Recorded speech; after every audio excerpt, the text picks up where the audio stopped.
Hello everyone, আসসালামু আলাইকুম। Welcome back to my channel. কেমন আছো তোমরা? আশা করছি ভালো আছো। তোমরা দেখছো রোজা রান্নাঘর উইথ ব্লগ। প্রতিদিনের মতো আজও চলে এলাম তোমাদের মাঝে নতুন আরেকটি রেসিপি নিয়ে।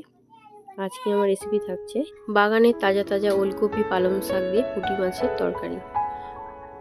ভিডিওটি স্কিপ না করে শেষ পর্যন্ত দেখার অনুরোধ রইল। আশা করছি তোমাদের অনেক অনেক ভালো লাগবে। চলো তাহলে এবারে দেখে নেওয়া যাক আজকের রেসিপি।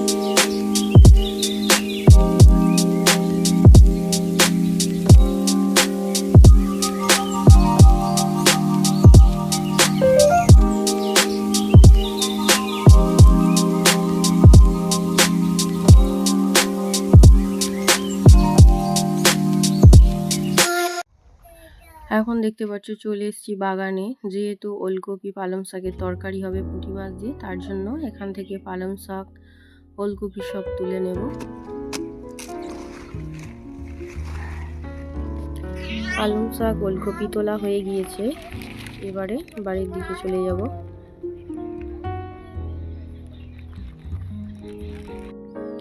দেখো বাড়ি ফিরে এসেছি। এবারে এখানে নিয়েছি পুঁটি মাছ। পুঁটি মাছগুলোকে প্রথমে বেছে নেব। পুঁটি মাছ আর পালং শাক ওলকপি সব বেছে ধুয়ে নিয়ে এসে তোমাদের সঙ্গে দেখা হচ্ছে। পুঁটি মাছগুলো বেছে নিয়ে চলে এসেছি। আজকে পুঁটি মাছ দিয়ে হবে ওলকপি, আলু, আর এদিকে নিয়ে নিয়েছি পালং শাক। তো এই সবজিগুলো আমি সব কেটে ধুয়ে নিয়ে চলে এসেছি। এদিকে উনুনটাও জ্বালিয়ে নিয়েছি। এবারে কড়াটা বসিয়ে দেবো।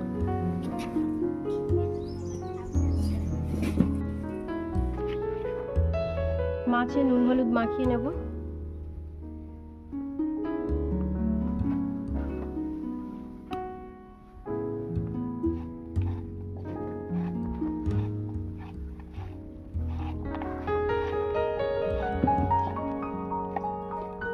নুন হলুদ মাখিয়ে নিয়েছি, এবারে মাছগুলো ভেজে নেব।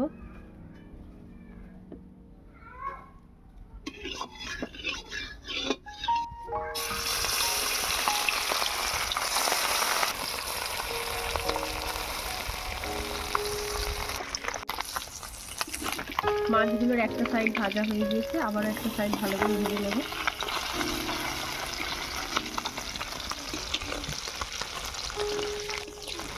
কি মাছ? পুঁটি মাছ না, পুঁটি মাছ। পুঁটি মাছ এখন তেলে ভাজা হচ্ছে। মাছগুলো ভাজা হয়ে গিয়েছে, এবারে তুলে নেব।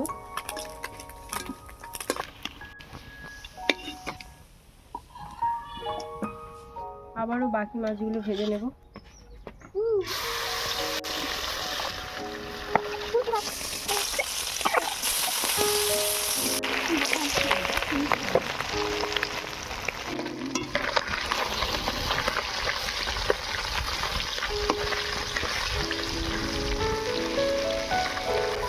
মাছগুলো সব আমি মুচমুচে করে ভেজে নিয়েছি, এবারে তুলে নেব।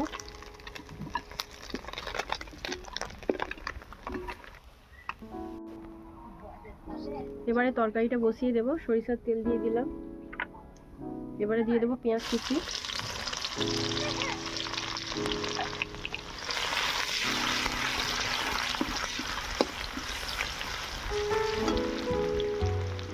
রসুন বাটা। পেঁয়াজ রসুনটাকে একটু ভেজে নেব।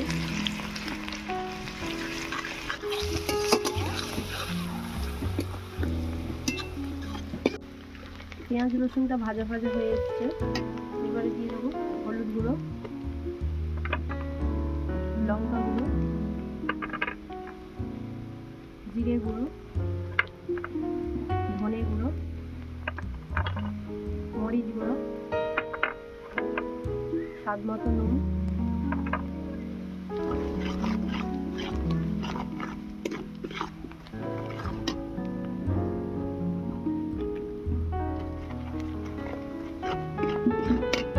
এবারে দিয়ে দিচ্ছি আলু আর ওলকপি।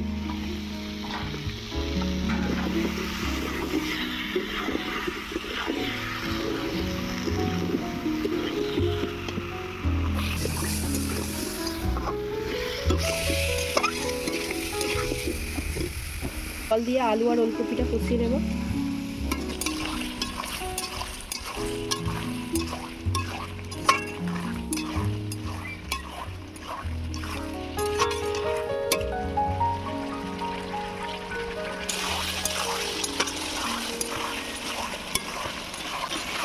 বাগানের এই তাজা তাজা সবজি দিয়ে না আর এই পুঁটি মাছের ঝোল ভীষণ ভালো খেতে লাগে। আলু আর ওলকপিটাকে দেখো আমি খুব ভালো করে কষিয়ে নেব, তারপরে আমি পালং শাকটা দেবো।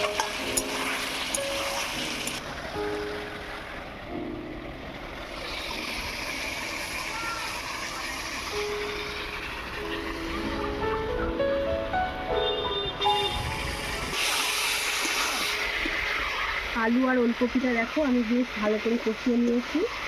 এবারে পালং শাকগুলো দিয়ে দেবো।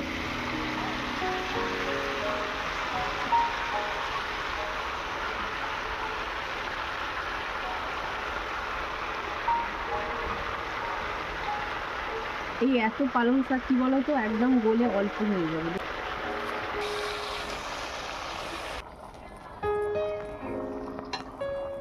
পালং শাকগুলো দিয়েছি, এবার আমি ঢাকা দিয়ে দেবো। পালং শাকগুলো কমে গেলে তারপরে আমি কষিয়ে নেব।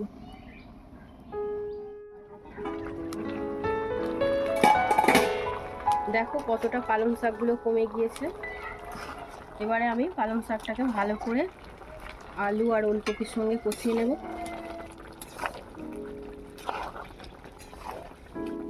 পালং শাক থেকে যা জল বেরিয়েছে এতেই ভালোভাবে কষানো হয়ে যাবে।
শাক সবজিগুলো আমার সব সেদ্ধ হয়ে গিয়েছে।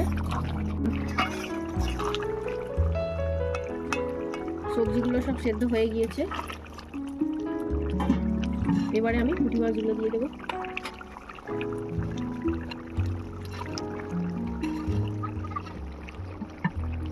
এবারে দিয়ে দেবো ধনেপাতা কুচি।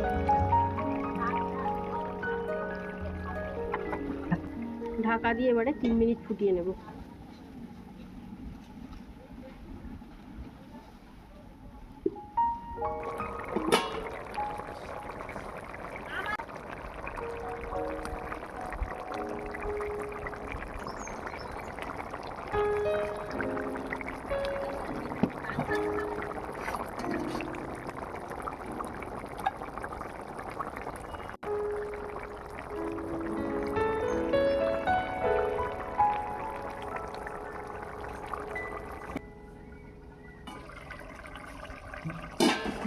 এবারে আমি নামিয়ে নেব।